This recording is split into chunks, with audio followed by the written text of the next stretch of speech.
Conan O'Brien Needs a Fan. Want to talk to Conan? Visit teamcoco.com/callconan. Okay, let's get started. Hey, this is Conan O'Brien. You're listening to Conan O'Brien Needs a Fan. This is a bit of a different episode today. A fan from Iran approached us and wanted to speak on the podcast. We're going to call him Amir. We've changed his name and his voice so that he can remain anonymous for obvious reasons. Also, I should mention at one point you'll hear a bleep. That was put in at Amir's request for his safety. It's very dangerous to speak out in Iran, particularly at this moment. And so we want to make sure we do everything we can to protect this young man.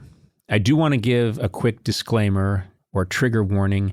You're going to hear Amir describe the situation there in great detail.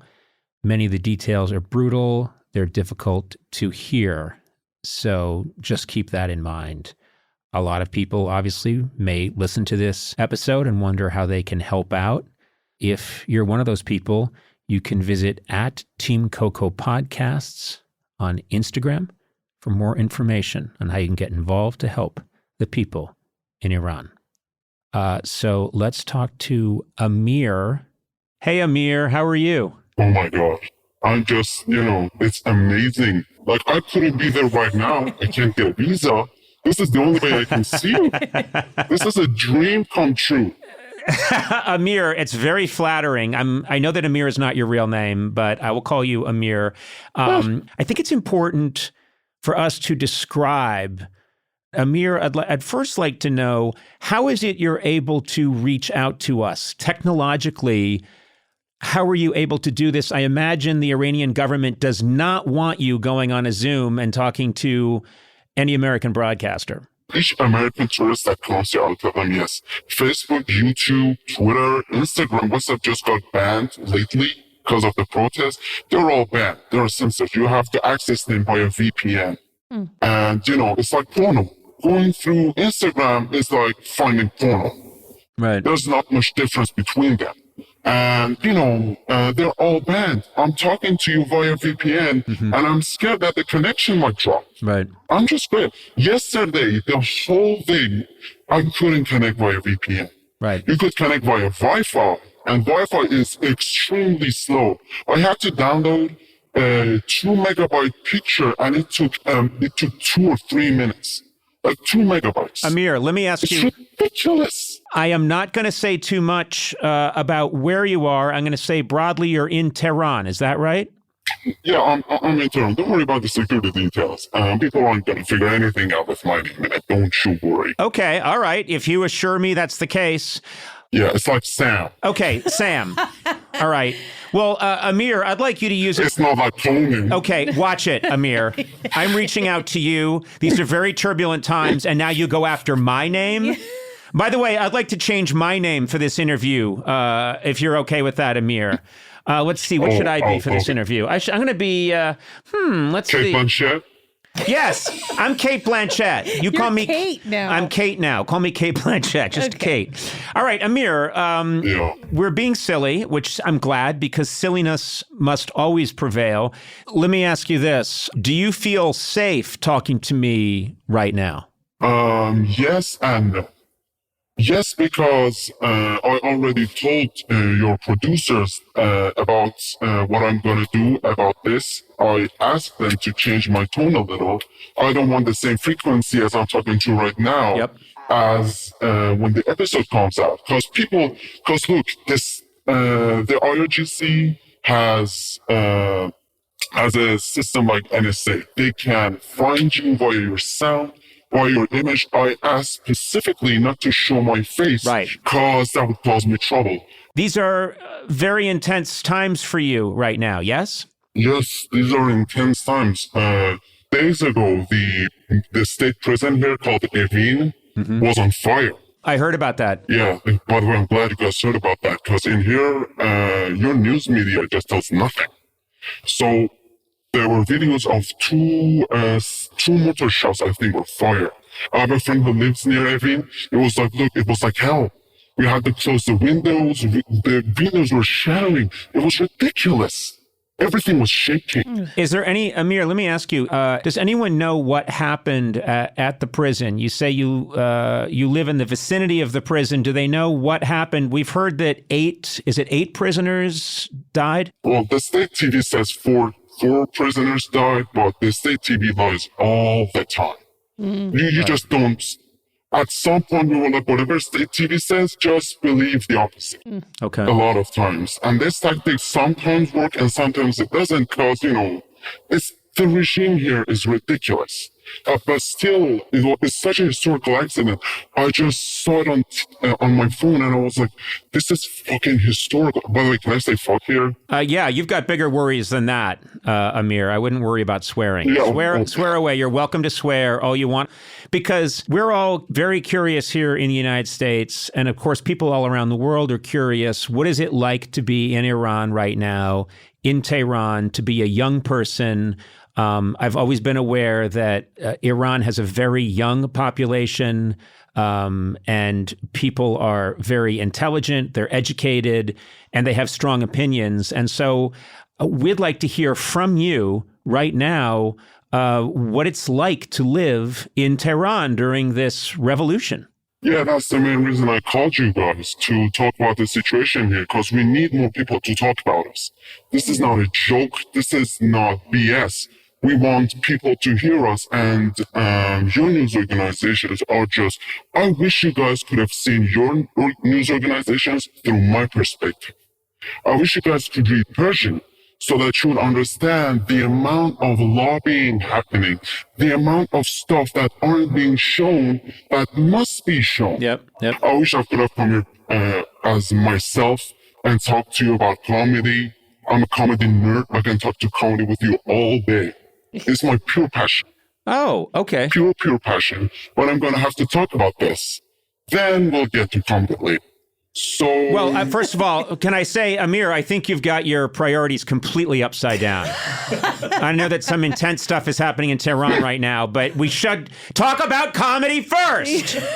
No. I'm not going to talk about comedy first. I'm kidding, Amir. I'm kidding. Oh, you were kidding. At first, let me tell you what it is like living as a young person in Iran. Mm-hmm. So let me tell you some of the restrictions here. And by the way, I'm lucky. I'm a guy. I'm a boy. Being a female here, being a girl here is a whole other hell. The reason this whole protest got started was Mahsa Amini, a 22-year-old girl. That's why I sympathize so much with her. I was like, look, she's a 22-year-old girl. She was beaten to death in custody. And the detainees next to her reported, like, yes, they beat her to death. She had blood coming out of her ears, and the state TV said she had a heart attack because of pre-medical conditions. So you're gonna expect people getting furious that, wait a minute, that's not the truth. She was beaten to death. There were images of her on the hospital bed, and there were bruises on her eyes. Yeah. And it's just lies. We're just seeing our government. By the way, it's not our government anymore. I'll get mad at anybody saying, yeah, that's your government. No, these guys are not humans. And, Mahsa Amini was just the beginning. These guys don't care about anybody. Let me talk to you, by the way, the conversation is going to get real dark now. As there's this 17-year-old girl, well, there was this 17-year-old girl called Nika Shakali. So let me tell you what happened to her. She was protesting in Keshavarz Boulevard.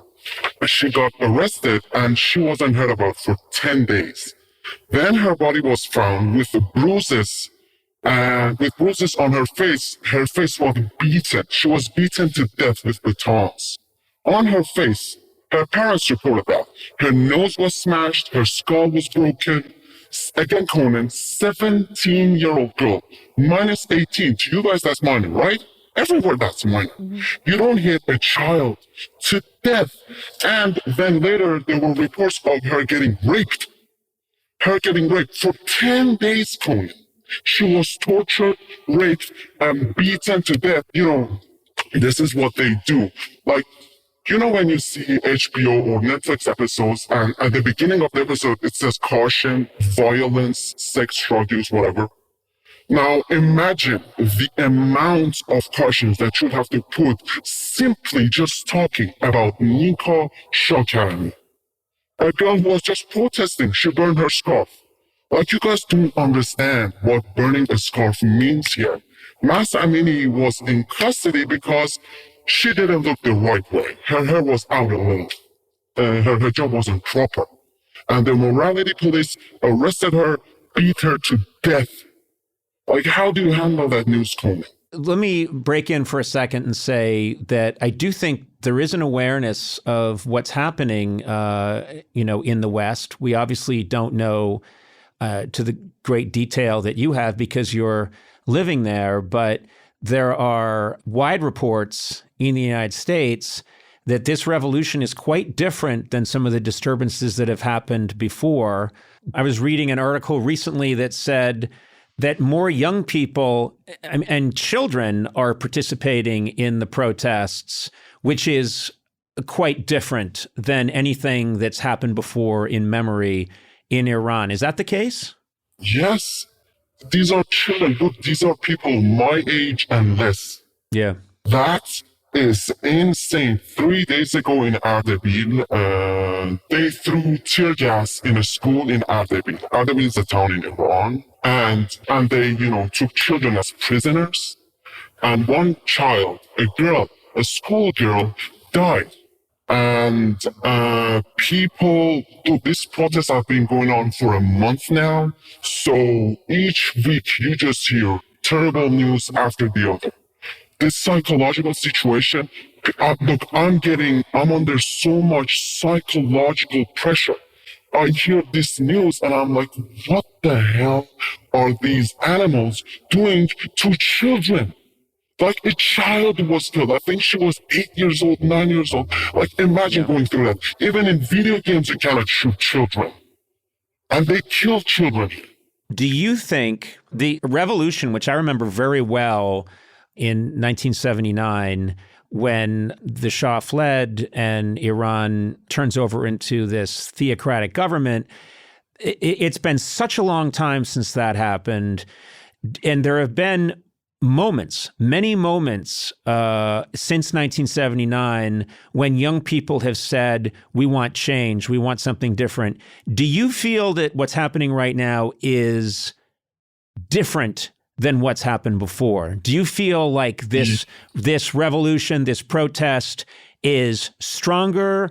Is it more vocal? Is there a chance that this could lead to change? Well, the main difference about these protests was, first of all, it was a protest that was started as a female rights movement. Mm-hmm. Females, look, women in here have a lot to say about the constant oppression and how these guys just, like, imagine you cannot go out, like Sona, by the way, hi Sona. Hi. And like, imagine Sona, you're going out in the streets and you'll get arrested for showing your hair. You cannot wear a t-shirt, you have to be clothed all the time. They wear manteau, which is a long shirt, basically. It's insane. And, if you see a picture of it on, I don't know, New York Times, CNN, you'll be like, oh, that's Iran.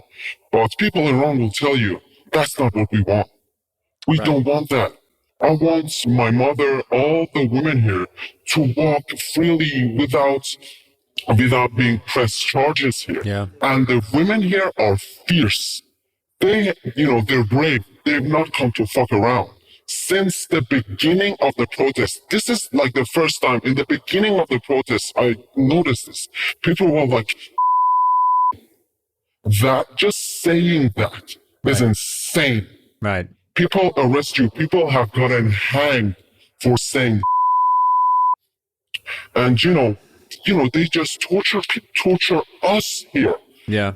Evan prison, we call it Evan University because there's so many scholars, so many university students, so many women, so many human rights activists. I want to talk about Hossein Ronari.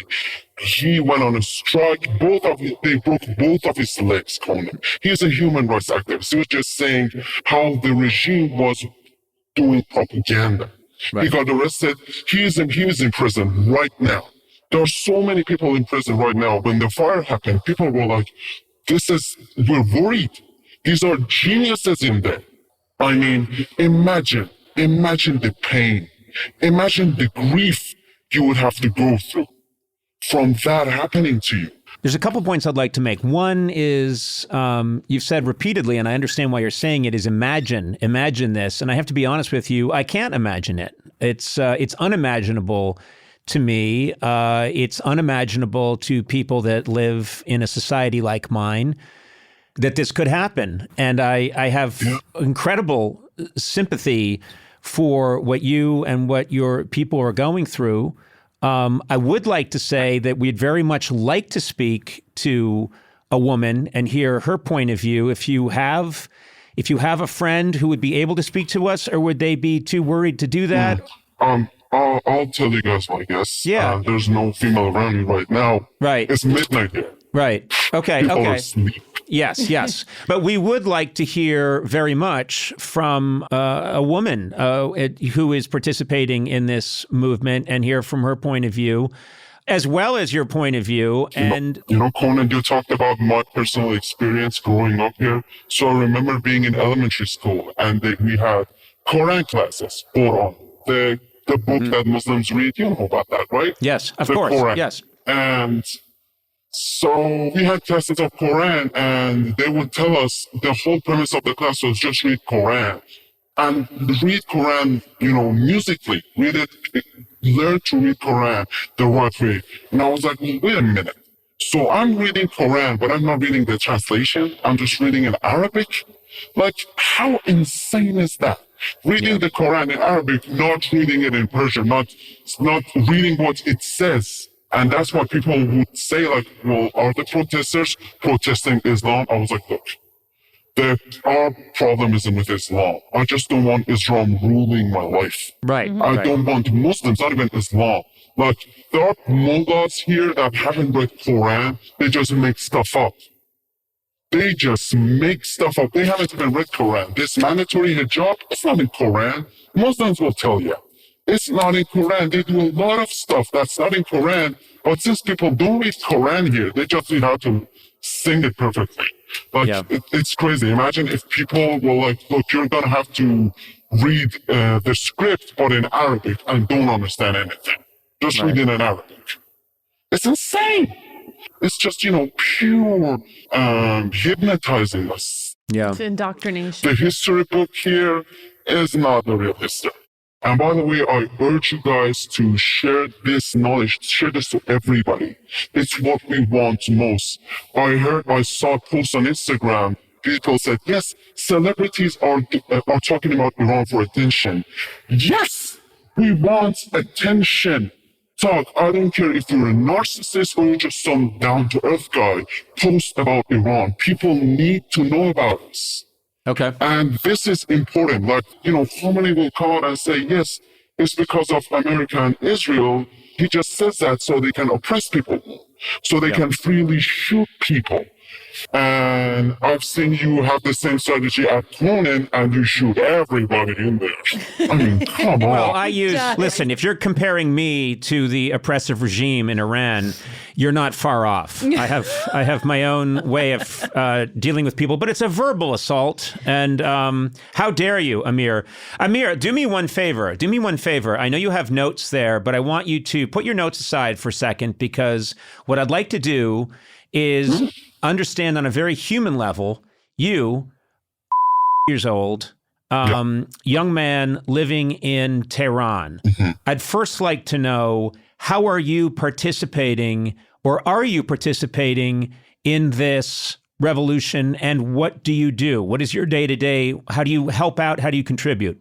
Yeah. So at the beginning of the protests, by the way, till now, my parents, nobody knows about my protests. Because they'll tell me, don't go to protests, you're going to get killed. And, I tell them, yes, okay, I won't go anywhere. But I do, it's an instinct. You cannot not do anything when you see a 17-year-old girl getting raped. Yep. Like, that's not, look, I'm a guy. I cannot see that happening. Since I grew up, my parents tell me, you do not hit a girl. That's not appropriate. You do not hit a girl. Whatever you do, even if she takes out a knife, you do not hit that girl. And they beat girls, they beat children, they don't care. So what do you do? So, I'm a nerd in is my favorite thing in the world. Comedy and just two things that I love the most. Mm-hmm. And I've worked in I won't tell you where and I won't tell you which city it is. And I would go house to house. People would open up their doors and protesters would come in running away from the IRGC's forces and Basijis. People would come with wounds, with pellet wounds, with baton hits, and I would bandage them up and I told them what to do. I advised them. I asked as many doctors as I could about their situations. That's, look, I'm a medicine freak. The least I can do is help them that way. And I urge everybody who can do that to do that. Help in whatever way you can. That was my help. And, I would chant, but, there are people getting shot. There are people getting killed in universities. A really close friend of mine, she tells me at universities, they held each other's hands and they chanted and they sat there.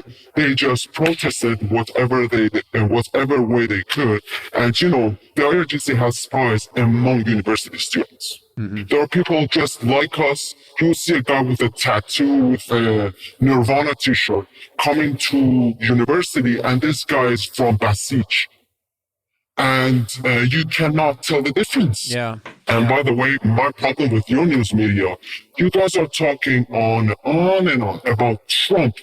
Like, aren't you guys done with him already? I am, yeah. Enough. That's why we want to talk to you. This is an opportunity for us to try and understand on a human level what's going on, which is why I really want to connect with you and understand your day-to-day experience. It sounds like what you said is you haven't told your parents that you're helping out in the protests. I won't dare tell my parents. I won't even dare tell them to listen to this episode.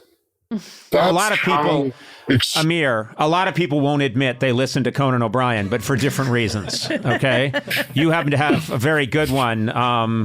But I'm curious to know, because you would have a sense of how your friends feel and how your friends think. I have always imagined that there are many young, very intelligent people in Iran, very well educated, who are very unhappy and have been very unhappy with this government for a long time. Do you think that you and your friends feel that there's a chance that things could change, or do most of your friends think it would be better just to leave Iran? Well, see, that's the plan everybody does here. In my school, there were 100 people, same grade as mine. There were 100 people. I think 40 of them or 50 of them have stayed. The others have left to Canada. A lot of my friends from the university are going to Canada. Because this isn't my, I don't think this is my country anymore.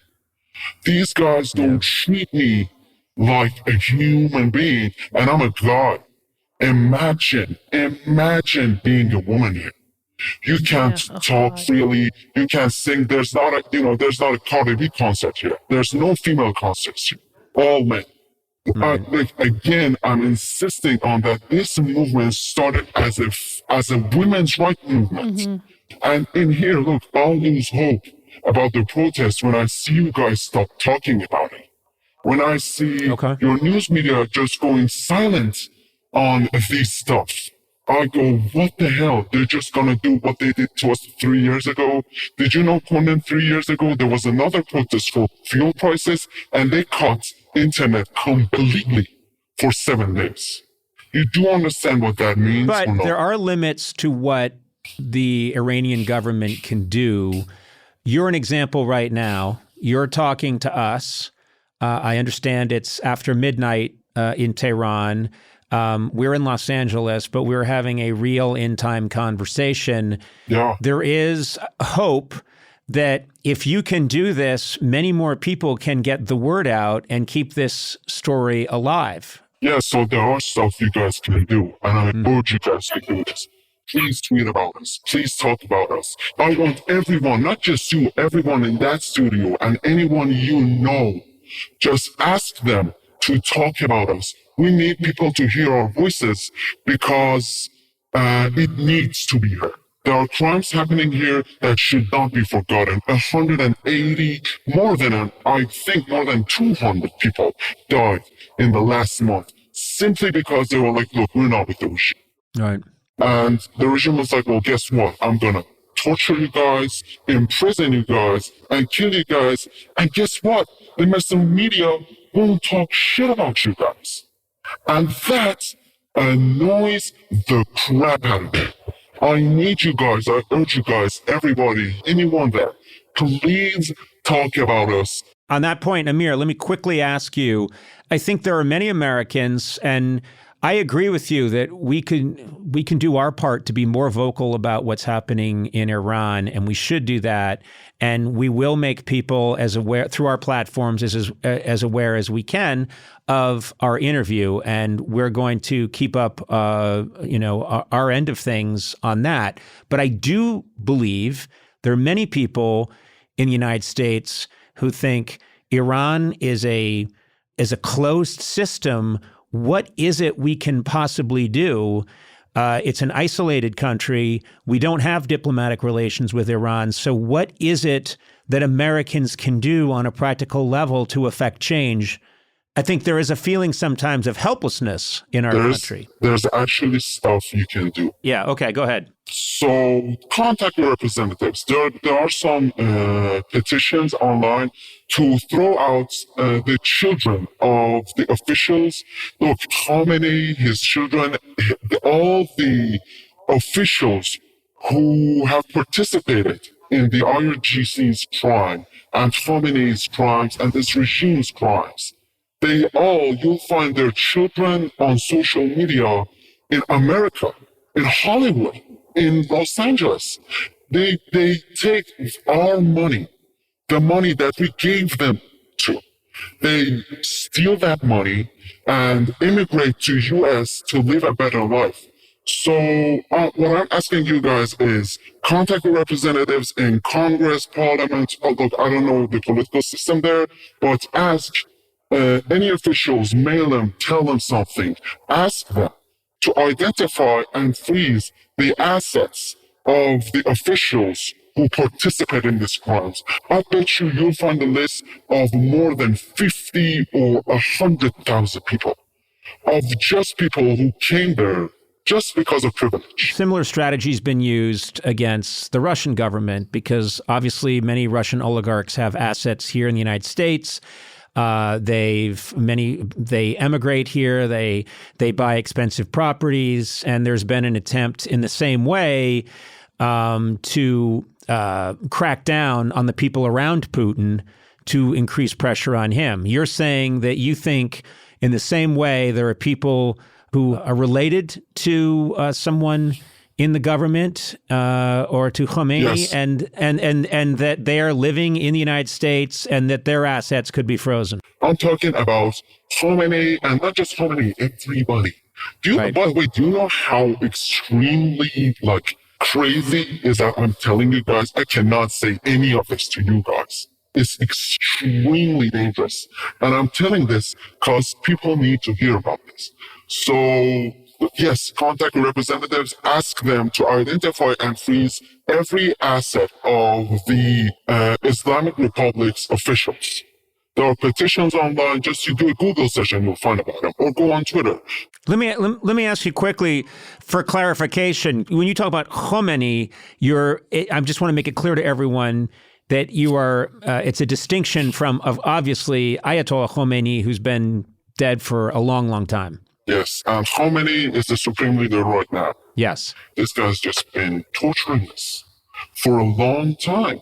Look, Conan, want to know what my point of view is? I'm an Iranian. I don't want to live in Iran. I really don't want to live in Iran. I don't want to beg anybody from a foreign country, from US, from Canada to beg them to accept me as what? A researcher? What the hell? I want to be normal. I want to be the same as you guys. Look, I'm a comedy fan. The first thing you would tell anybody who's a comedy, who wants to do comedy is go to a comedy club. Mm-hmm. You'll find a comedy club in LA or New York or any state. In Iran, there's no comedy club.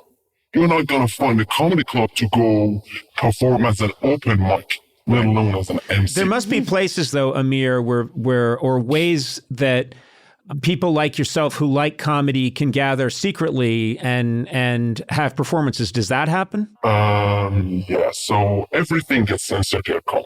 Yeah. You got to understand, everything here is politicized. Like, if I make, look, let alone even politician, even if I make a joke about Muslims, it's extremely dangerous. And you don't want to do a joke about Islam to Muslims, but there's a lot of Muslims here. And you cannot just, in order to do comedy, you'll have to either go silent or you'll have to go like Jim Gaffigan, just clean comedy. Right. Clean comedy works well. There are people who have made a lot of money from clean comedy. Are you saying that Jim Gaffigan could tour Iran right now? And he'd be welcome. Wow. Burning Jim. No. I love Jim Gaffigan, but I'm going to tell him that I've got, the word has come through. He should book a date in Tehran immediately. Yeah. No. Oh, okay. I'll bet you'll find one offensive joke in his jokes that might get him hanged. Oh, right. Well, he has to take that risk. Yes. Look, that's the risk Gaffigan has to take. Well, yeah, and I think that's the reason you're telling him to call me. I'm here safe in my podcast studio in LA, but I think Jim Gaffigan needs to get over to Tehran right away. Jesus Christ. Yeah, look, I'll love it. Amir, what is your plan? What do you think you would like to do in the next year? Do you have a plan to try and leave? Yes. Tehran? Yes, everybody has. Look, Conan, everybody in here has a plan to leave. Right, okay. Genius people are moving away.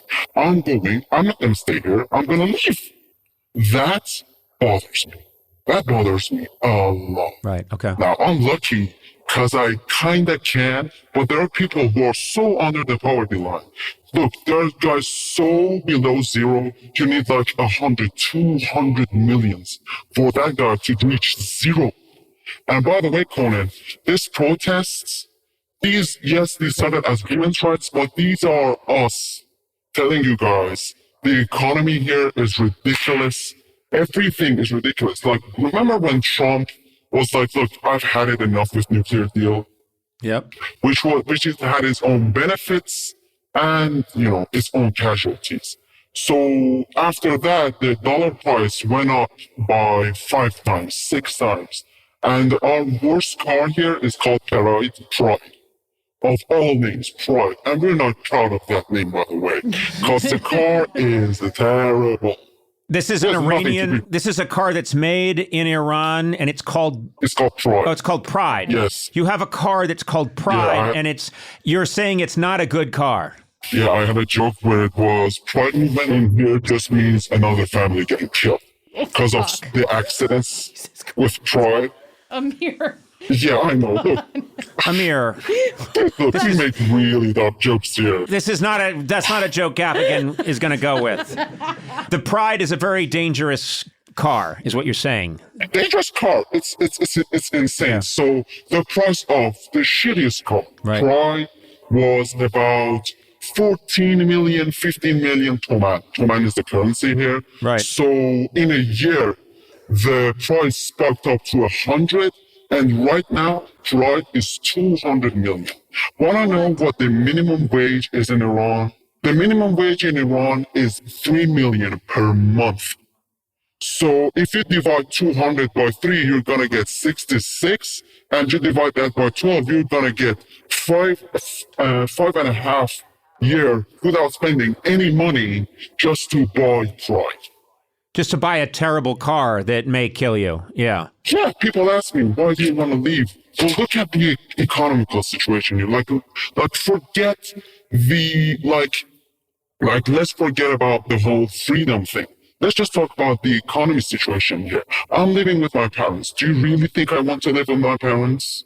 No. Well, I want to get out of here. But the real estate prices are so high. You cannot simply buy a house or rent a house even with minimum wage.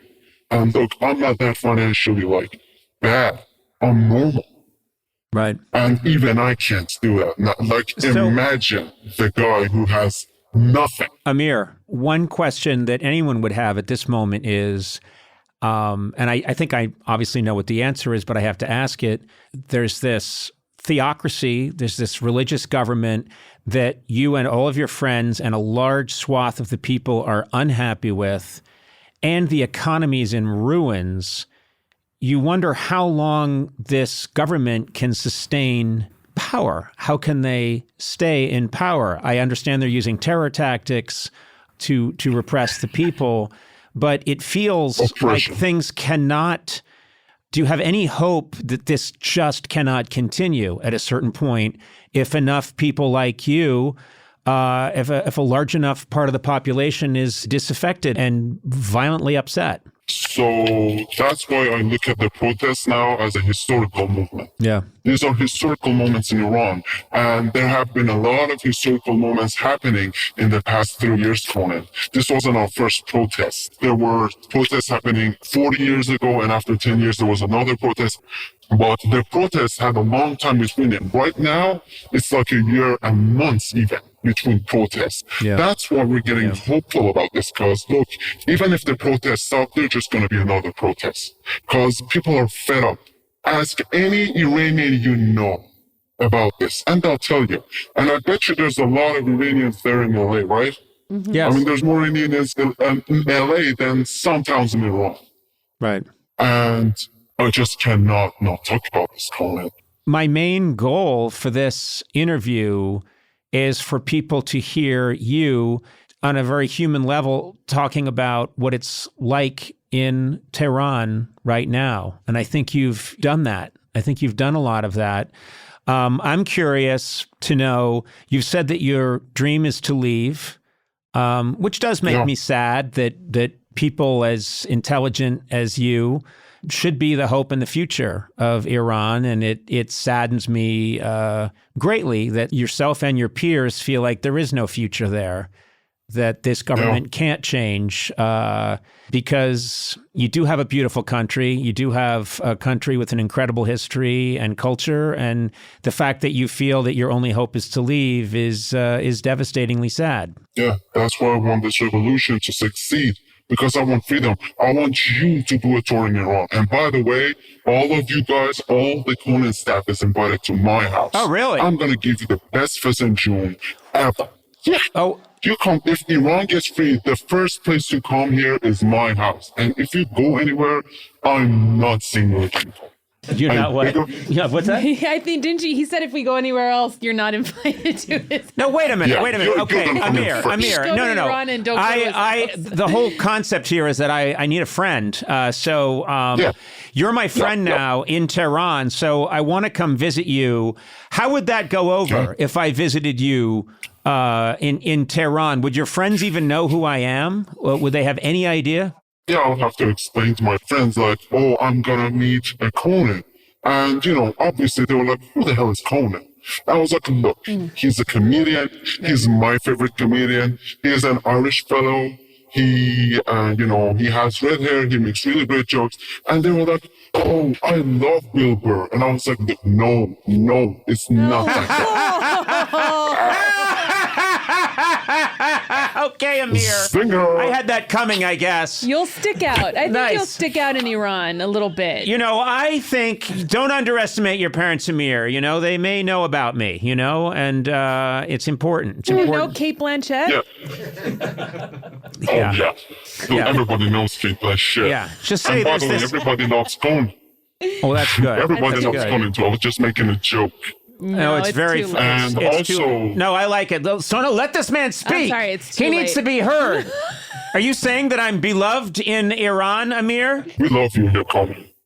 But Amir, the good news, and I always try to look for some optimistic shred of light, is that clearly you and your friends and many people, not just your age, but I'm sure throughout many demographics and age groups in Iran, it's not working. It's not working anymore. You know it's a lie. You know that this is no way to live. And I think that obviously is the fuel that's generating all of these revolutions and protests. Yes, their plan failed. People are turning atheists now. Yeah. People are becoming atheists. Right. And I'm not going to tell you what's because, IRGC alone, Muslims would go crazy if I talk anything bad about this. Right. So I'm just telling you guys, this is not Islamophobia. If you're saying we're not saying take off your hijab. We're just saying wear whatever you want. I don't want to wear hijab. I don't want to wear hijab also. It's like insane. And there are so many ridiculous rules. Let me tell you something funny. They make advertisements for the state TV. And once in advertisements, there was a duck and it went to the censor and the censor told me you cannot put a duck in this video because ducks walk in a sexual way. Like, what the fuck? Oh my God. That guy is basically just telling you that he's got a thing for ducks. Yes, I love that. Hey, we can't have any ducks because all of us want to fuck a duck. Right? I mean, am I right? Yeah. We're all secret duck fuckers. We can't have that. I know. That's fantastic. That's a fantastic story. Yes, and I was like, what kind of pervert is joining his ham with fucking ducks? Like, who the hell is jerking Wait, what was your phrase there? Johnning his ham? Okay, listen, Amir, I was very sympathetic to you and the revolution until you took us down this duck fucking avenue. Now I must part with you completely. Amir, please don't. I wish I could have talked to you a lot more. I know. Amir, well, maybe we'll talk again. We have to keep these lines of communication. But Amir, listen to me. I am so glad that you reached out to us. And I can't say that we're the best people to reach out to, but we're here for you. And we feel great sympathy, not just for you, but for all of your friends and everybody in Iran who is going through this terrible experience. And we are thinking of you, and we will do what we can to get your message out. And I just want you to know that you do have friends here, specifically me and Sona, and Matt Gorley and Blay, everyone in this booth and everybody on Team Coco. We're with you, and we'll use what platforms we have to make sure that your message gets out. But in the meantime, I want you to stay safe. Okay. I appreciate what you're doing. Yeah, we're going to have to move on, actually. And come on. I had so many jokes. And, you had jokes. We spoke for an hour. I haven't heard any of the jokes. What jokes? Open for Jim Gaffigan. Yeah. You know what? Forget the joke. Just everybody listening to this, do whatever you can to support us. And go to Instagram, go to Twitter. We just need your support. And that's it. Well, you have our support, Amir, and you have our admiration, and you have our friendship, and we will do everything in our power. I'd like to pretend that I'm a very powerful person in American entertainment. I don't think I am, but we do have some influence, and we'll do everything we can to thank you so much. Make sure that Iran and your struggle are in our thoughts. Please tell all of your friends that there is great sympathy and love and support for the Iranian people going through what you're going through right now. I hope we can speak again. And look, the way the government was supposed to be, I shouldn't have been meeting you guys. I wasn't supposed to meet you guys because you guys are in the US. But we're talking about the magic of internet, and I'm grateful for that. Thank you so much for taking your time to speak with me. Thank you, Sona, and thank you, Blay, everybody. Thank you so much. Well, thank you, Amir. Thank you very much. The time of my life. Thank you, Amir. Be safe, and I look forward to meeting you in person under happier circumstances. Okay, that will happen. I hope we can talk in Iran. come to my house. We'll have a dinner here. And, I would love that. Maybe then my parents will know about you. I would be honored. I would be honored to go to Tehran, dine with your parents, and explain my career to them. It's going to involve them watching several hundred hours of YouTube, but that's just what it's going to take. But we'll see you in better times. It's either that or dog videos. Take care, Amir.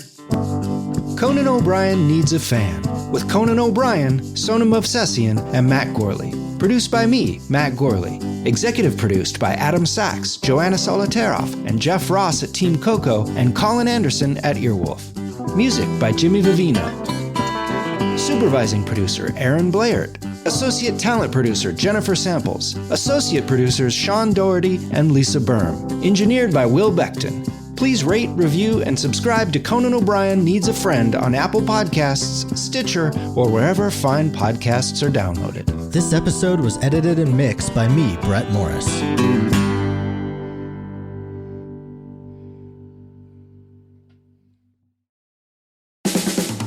This has been a Team Coco production in association with Stitcher.